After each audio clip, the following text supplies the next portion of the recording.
I lean closer to my drafting table, tweaking the letter spacing on Mason and Brooke's engagement invitations for the third time. The afternoon light spills across my workspace, illuminating the metallic copper accents I've added to the design. Perfect. Almost perfect. My brother deserves nothing less. My phone buzzes against the oak surface, dancing dangerously close to my coffee mug. Mason's name lights up the screen, sending a reflexive smile to my lips. Parties this weekend. Guest list is super tight. Hope you understand. My hands freeze mid-adjustment. I read the message again, certain I've misunderstood. The delicate brush pen slips from my fingers, leaving an unwelcome streak across the sample invitation. What? I whisper to my empty apartment. My coffee mug tips as I reach for my phone, the dark liquid seeping into my sketches. I barely notice. Instead, my eyes fix on the framed photo beside my workspace, Mason grinning in his uniform, standing next to 3 large care packages I'd spent weeks assembling. The ones I'd stayed up all night packing so they'd make the military mail deadline. The ones I'd included his favorite homemade cookies in, despite having to work a deadline the next morning. The care packages he'd called a lifesaver during his deployment. My hands tremble as I dial my father's number. Monroe? Dad's voice comes through after 4 rings, distracted and slightly annoyed. Everything okay? Dad, Mason just texted me about some party this weekend, for his engagement. My voice sounds steadier than I feel. There must be some confusion. A beat of silence followed by a sigh. It's just a get-together, Monroe. Nothing formal. I press my fingers against the bridge of my nose. But I'm his sister. I've been working on their actual invitation designs all week. Look, honey, Dad's tone shifts to the dismissive one I know too well. It's a small thing at Brooke's parents' lake house. Don't make this a thing, okay? You know how your brother gets when everyone starts making demands. When I make demands. The unspoken accusation hangs between us. Right, I manage, my throat tightening. Of course. I hang up before he can hear the crack in my voice. The afternoon light feels colder now as I stare at my design work hours of unpaid labor for a brother who couldn't even be bothered to invite me to his pre-wedding celebration. My mind flashes to 6 months ago. The 3 a.m. call from Mason in Germany, desperate because his bank card had been compromised. I remember transferring him $2,000 from my carefully managed savings without hesitation. Emergency money he still hasn't repaid. I think about the 3 nights I spent designing their engagement announcement when Brooke decided she just wasn't feeling the professional one they'd paid for. How I'd missed my friend Diane's birthday dinner to finish it by their deadline. The 18 months of his deployment when I sent a care package every single month. When I checked in on Mom and Dad twice a week. When I helped Brooke move into their apartment so it would be ready when he returned. My phone pings again. My cousin Tara. Just got the Evite for MB's party. You coming up to the lake this weekend? My stomach twists. Evite? I whisper. What Evite? I type back. 3 dots appear, disappear, appear again. Then, oh, awkward. Thought you'd be there. It's at the Henderson's Lake House. Looks like the whole crew is going. I ask her to forward it to me, a request met with uncomfortable delay before it arrives in my inbox. The screen glows with a cheerful nautical design. Join us for a lakeside engagement celebration. The details swim before my eyes, but one thing becomes unmistakably clear. This is no intimate gathering. The guest count, 120 plus. I scroll through names, recognizing Mason's work colleagues, distant cousins, Brooke's high school friends. Everyone, it seems, except me. My phone rings. Dad again. Your brother has his reasons, Monroe, he says before I can speak. Maybe he thought you'd be uncomfortable with so many people. You know how you get. How I get?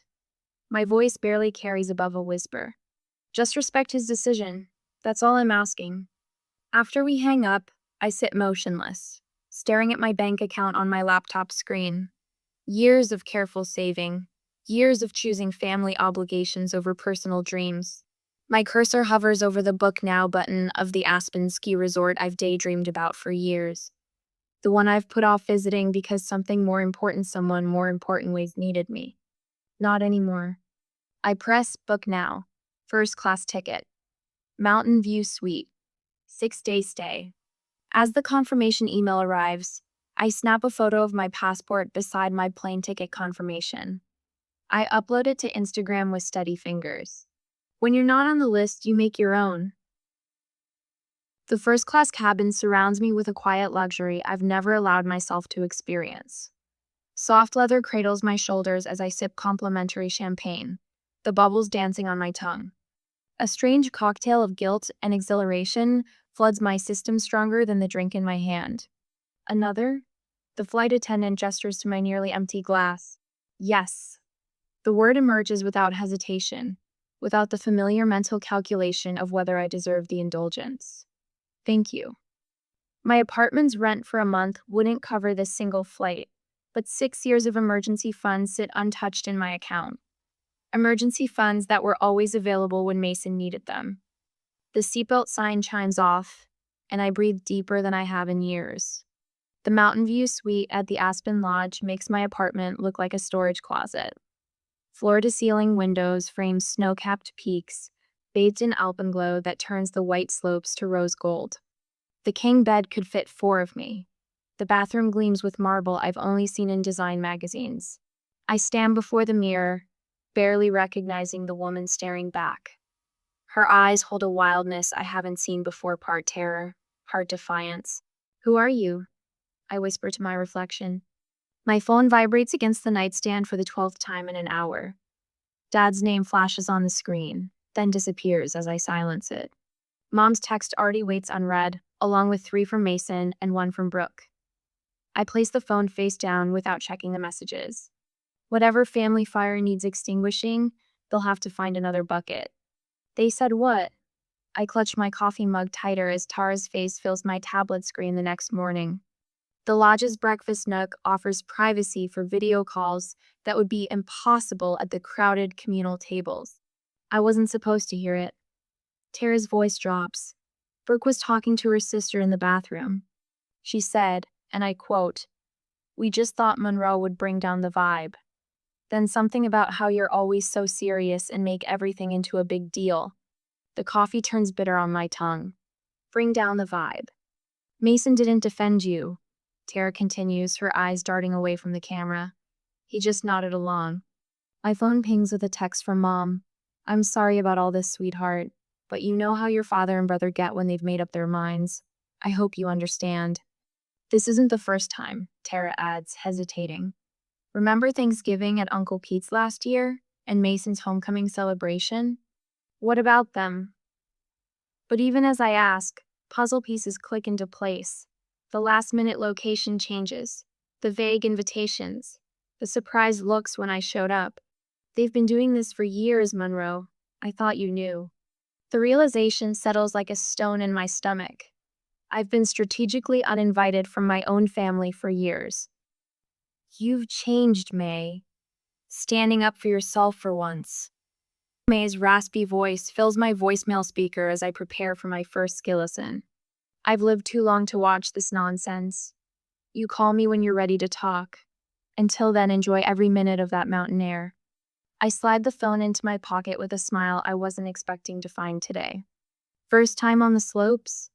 My instructor, Kai, adjusts my boot bindings with practiced hands.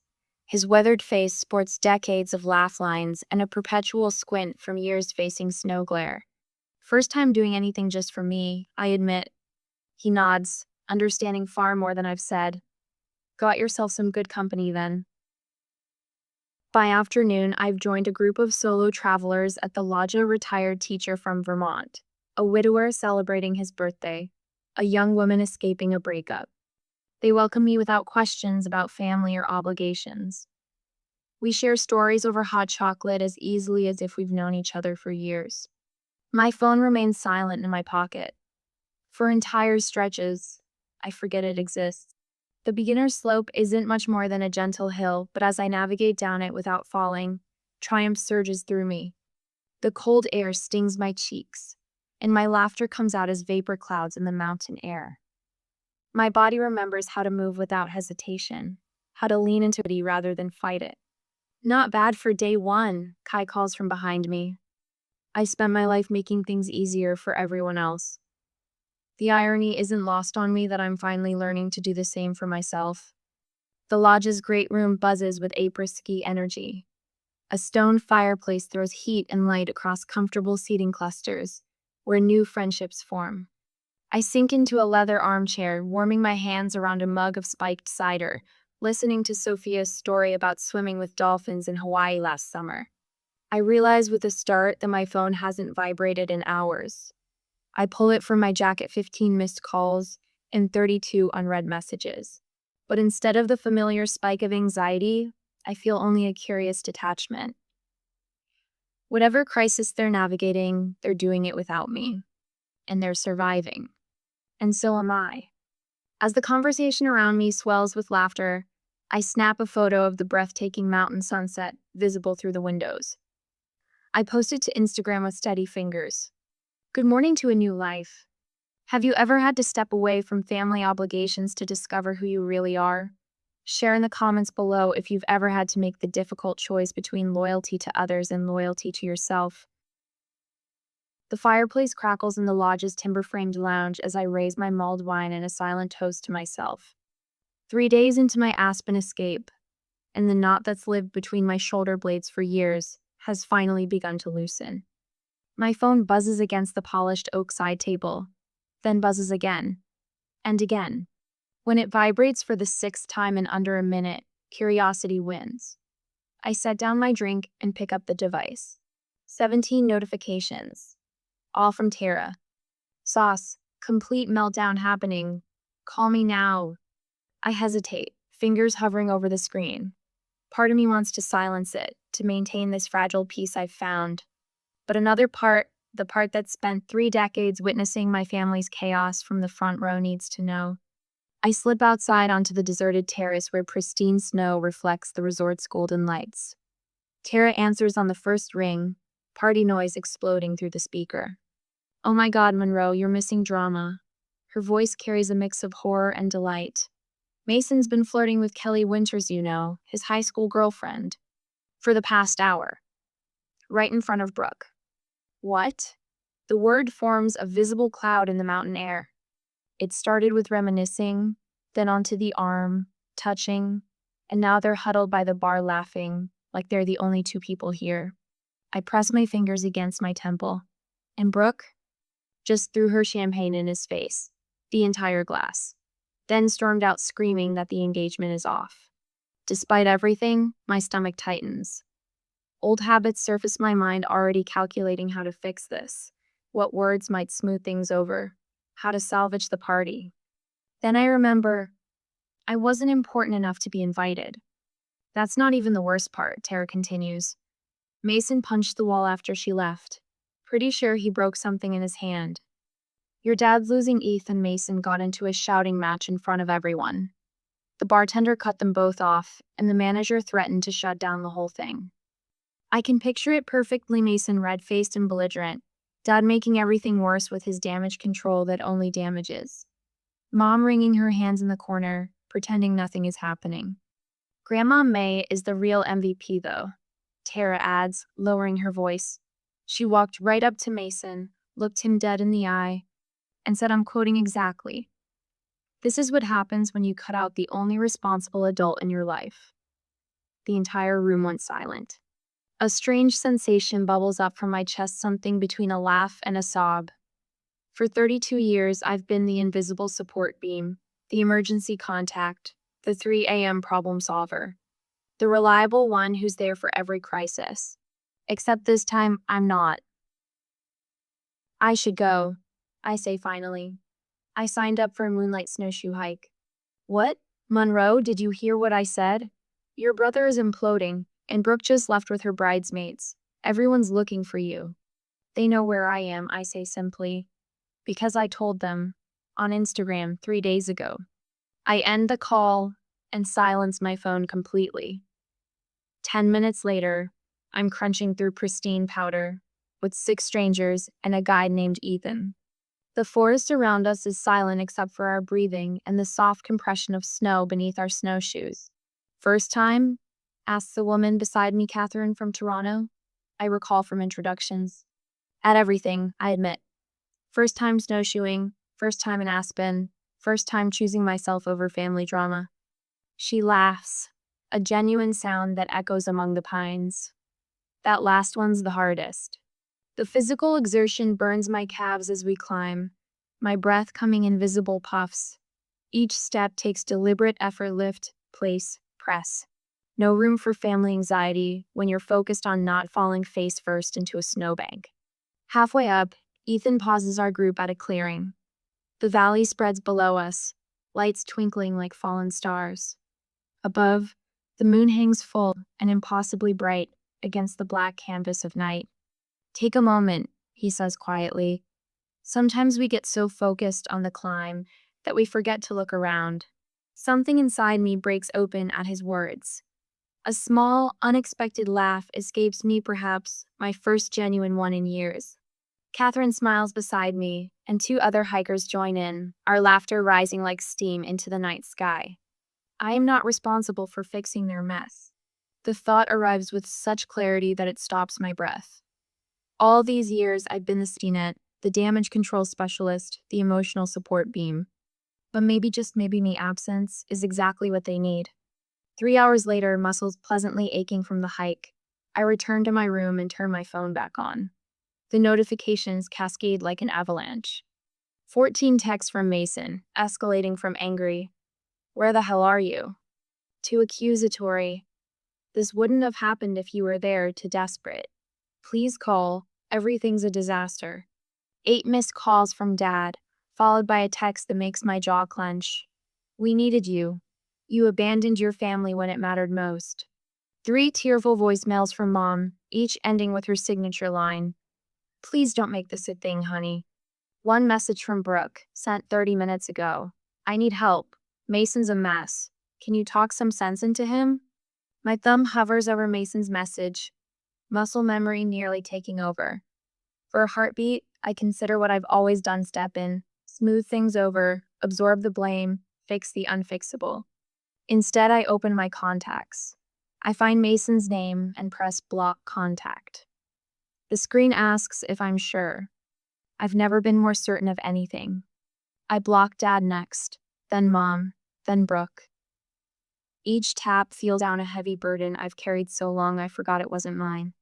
I call the front desk. "Hello, this is room 342. I'd like to extend my stay by 4 more days, please." Afterward, I take a selfie by the fireplace, the flames casting a warm glow across my face. I've never looked more at peace. I post it with a caption that would have been unthinkable just days ago.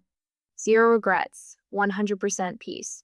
Then I silence my phone, place it on the nightstand, and for the first time in my adult life, I sleep without waiting for it to ring.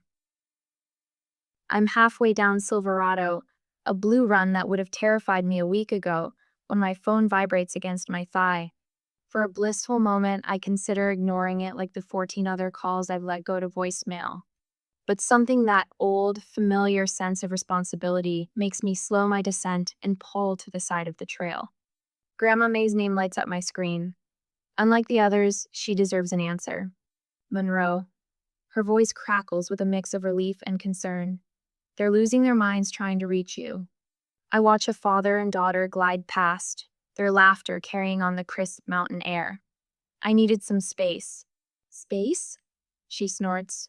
"Your brother has left 17 voicemails, started with, 'How could you do this to me?' and has worked his way to 'Please, I need you.'" Her voice softens. "Your father even sent an apology text. Your mother made him, of course, but still." I close my eyes, feeling the sun warm my face. "And Brooke? Her sister showed up at your apartment yesterday. Thought you might be hiding out." Grandma's laugh is sharp and knowing. "Found nothing but your neighbor watering your plants." I asked Diane to check on them, I murmur, watching a snow bunny hop between pine trees.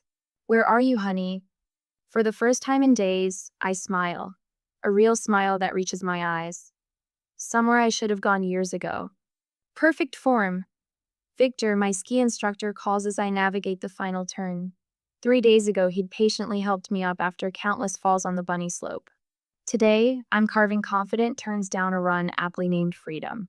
"See you at the lodge for après-ski?" he asks as we reach the bottom.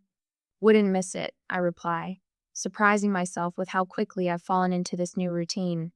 The lodge staff know me now. Emma at the front desk saves me the morning paper. Paolo remembers my coffee order. And Jeanette, the concierge, stops me with recommendations for dinner spots.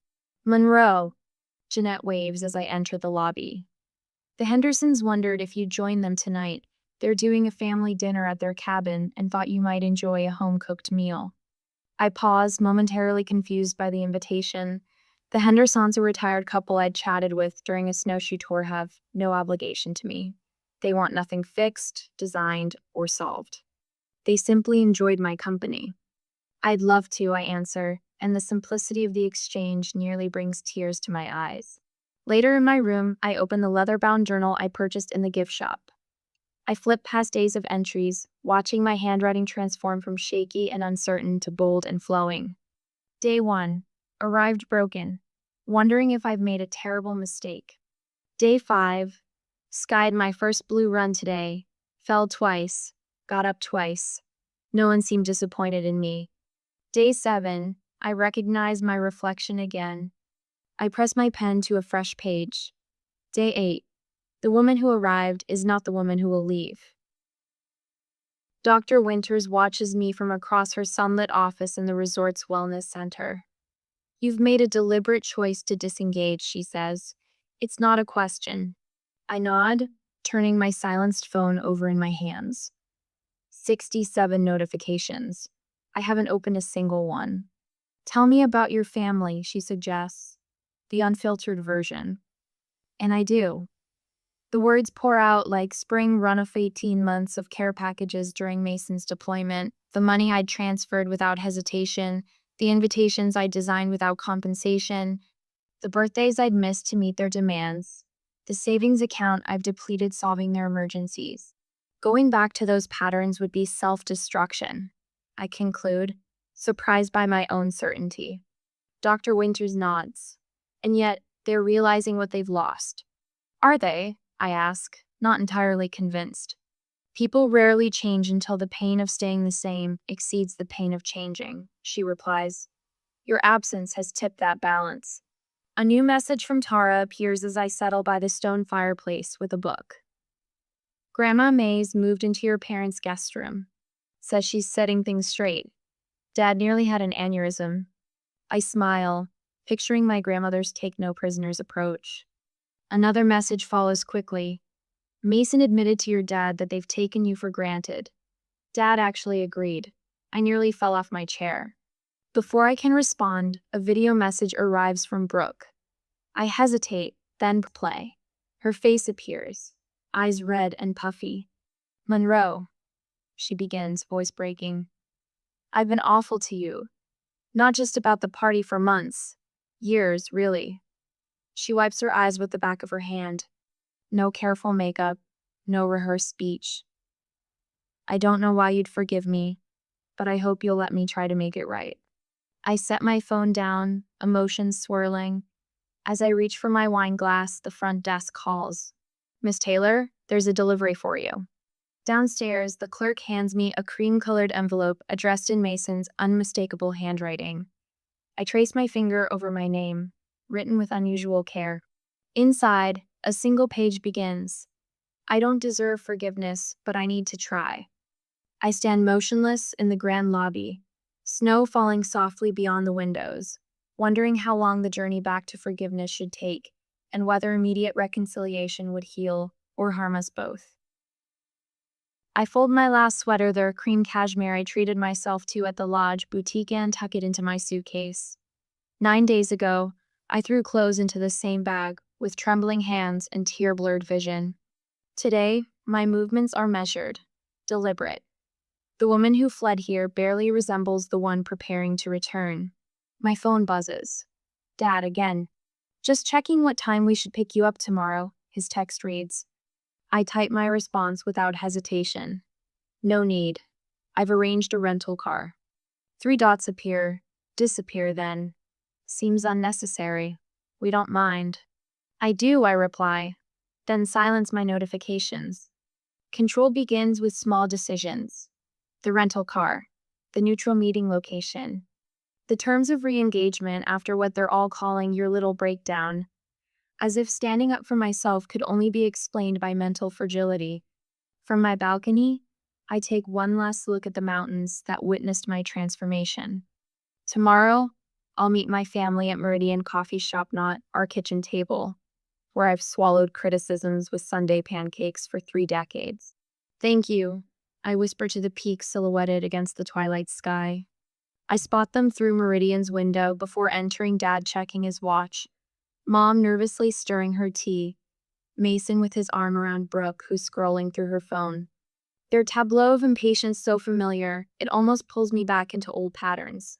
I straighten my shoulders and push open the door. Monroe. Mom spots me first, half rising with that anxious smile. We saved you your favorite corner spot. I slide into the empty chair, setting down my leather portfolio with deliberate care. The weight of it grounds me. You look different, Mason says, squinting slightly. Skiing agrees with me, I answer, making eye contact with the barista instead of my brother. Well, Dad clears his throat, taking charge as expected. Let's just put this unfortunate business behind us. Your mother's been beside herself, and Mason and Brooke need help planning the rescheduled engagement party. Brooke nods eagerly. We're thinking the first weekend in April. I've already created a spreadsheet of tasks. I've highlighted yours in yellow. My mother reaches across the table, her fingers trembling slightly as they cover mine. Sweetheart, please. The family needs to stay together, especially with everything that's happened. I gently remove my hand from beneath hers and open my portfolio. Before we move forward, we need to address what happened. Monroe, Dad warns, dwelling on unpleasantness. I'm not dwelling, I interrupt, my voice quiet but firm. I'm establishing context. I withdraw a sheet of paper from my portfolio. On the 16th of February last year, Mason called at 3 a.m. from Germany because his bank card was compromised. I transferred $2,000 from my emergency fund within 10 minutes. I look directly at my brother. That loan remains unpaid. Mason shifts uncomfortably. I've been meaning to. Last September, I continue. I missed Diane's birthday dinner to finish your engagement announcement because Brooke wasn't feeling the professional design you'd already paid for. I place my phone on the table, screen up. And here are the texts from Dad telling me to not make this a thing when I was excluded from a 120-person engagement party. Silence falls across our table, heavy and unfamiliar. My family stares at me as if I've suddenly started speaking a foreign language. I'm not here to accuse, I say, folding my hands on the table. I'm here to establish boundaries. Dad's face reddens. Now see here. No, Jack. Mom interjects with uncharacteristic firmness. Let her speak. I pull out another sheet of paper and place it beside the first. This is what I need from each of you moving forward. They lean forward almost in unison, eyes scanning the typed list. 1. Acknowledgement of my time, effort, and contributions. 2. Advance notice for family events, minimum 2 weeks. 3. Repayment of outstanding loans within 6 months. 4. No more free design work family discount of 25% only. 5. Respect for my no without guilt trips or manipulation. If these boundaries are crossed, I continue. I will limit contact until the behavior changes. I've learned that love without respect isn't sustainable. And if we refuse this ultimatum, Dad's voice wavers between anger and disbelief. Then you'll be making a choice about what kind of relationship you want with me. I straighten the papers with steady hands, and I'll respect your choice by making my own. Mason wipes an unexpected tear. Monroe, I didn't realize. I know, I say, softening slightly. That's part of the problem. These seem reasonable, Mom offers tentatively, glancing at Dad. Brooke's perfectly shaped eyebrows arch high. So you're not helping with the wedding planning, after everything that's happened? I'll help within these parameters, I answer. But there's something else. I've accepted a 6-month design contract in Colorado. I start next month. You're leaving? Dad's fist hits the table, rattling our cups. Just like that? I'm pursuing an opportunity, I correct him. Just like you always encouraged Mason to do. Dad opens his mouth, closes it, then slumps back in his chair. Mason leans forward, eyes rimmed red. I've been a terrible brother, haven't I? Before I can answer, the coffee shop door swings open, and Grandma May makes her entrance, impeccably timed as always. Well, look at you, she says, her eyes appraising me with approval. About time someone stood up for themselves in this family. She pulls up a chair from the neighboring table and wedges it between Dad and me. Now, she says, placing her weathered hands flat on the table, let's talk about how this family moves forward with a little more equity and a lot more respect. I catch my reflection in the window, shoulders back, chin level, eyes clear. The mountains gave me this gift. A woman who finally values herself enough to demand others do the same. Mountains frame my view as I adjust the blinds in my Colorado apartment. 6 months in this place, and the sight still steals my breath. The crisp February air seeps through an inch of open window, a luxury. I never allowed myself back home where I paid the heating bills my parents claimed they couldn't afford. I run my fingers along the row of postcards pinned to my cork wall. Aspen, Boulder, Santa Fe, Denver. Places I've visited since claiming my independence. Each one a milestone marking distance from the girl who'd cancel plans at the first hint of family need. My phone lights up with Mom's weekly video call. I take a deep breath before answering, remembering my therapist's advice. Boundaries aren't walls, they're doors you control. Monroe? Mom's face fills the screen, her hair freshly colored for the church potluck. You look rested. I am. No explanation, no apology, that's new too. Your father asked about your project for that coffee company. She pauses, fumbling with her reading glasses. He saw their billboard off Highway 40. Said it had your signature style. 6 months ago, I'd have launched into an extended explanation, seeking validation. Today, I just smile. It was a good client. They've already commissioned 3 more designs. A notification slides across my screen, a text from Mason. Sample wedding invitations came today. Using your color scheme suggestion. Thanks, sis. No desperate plea for help. No last-minute crisis. Just acknowledgement. Progress. After we hang up, I open my laptop to an email from Tara with apartment listings in Denver. Consider me as a roommate, she's written. Colorado looks good on you. I sip my coffee and allow myself a moment of quiet pride. The family that once saw me only as a utility has begun the awkward, imperfect work of seeing me as a person. Grandma May's weekly letter sits unopened on my counter, her elegant cursive visible through the envelope. Her correspondence has been my anchor through this transition. Last week she wrote, "Your father actually asked me how to make your mother's birthday special without putting the burden on you. First time in 40 years that man's asked for advice." I tucked the letter into my journal for later, savoring the anticipation. Today is for focus. My design business has tripled since moving here. Clients who value my boundaries lining up for my services. The invitation sits on my coffee table, Mason and Brooks' revised wedding plans. A simple ceremony, 30 guests. My name on the envelope in Mason's handwriting, not Brooks' mother's secretary's. I haven't decided yet. My therapist nodded thoughtfully when I showed it to her. Attending doesn't mean returning to old patterns, she reminded me. Hotels exist for a reason. Later, I'll meet with Jenna, a design student struggling with family expectations. She reminds me of myself, talented but hesitant to claim space. The scholarship I established at the local college connected us. You're helping me give myself permission, she told me last week. A familiar heaviness tries to settle on my shoulders as I remember next week's women's retreat where I'm speaking about boundaries. The old Monroe would panic at being seen as an expert on something she'd only recently mastered. But that was before. Instead, I closed my eyes and practiced my evening gratitude ritual. Thankful for courage, for mountains, for the quiet satisfaction of a life that belongs to me. Through the window, the setting sun paints my walls, copper the same metallic shade I was perfecting on Mason's original invitations the day everything changed. I rest my hand on the invitation. Tomorrow, I'll book a hotel room in my hometown and RSVP yes. Not because I'm needed, but because I choose to go. Sometimes the greatest act of love is learning to love yourself first.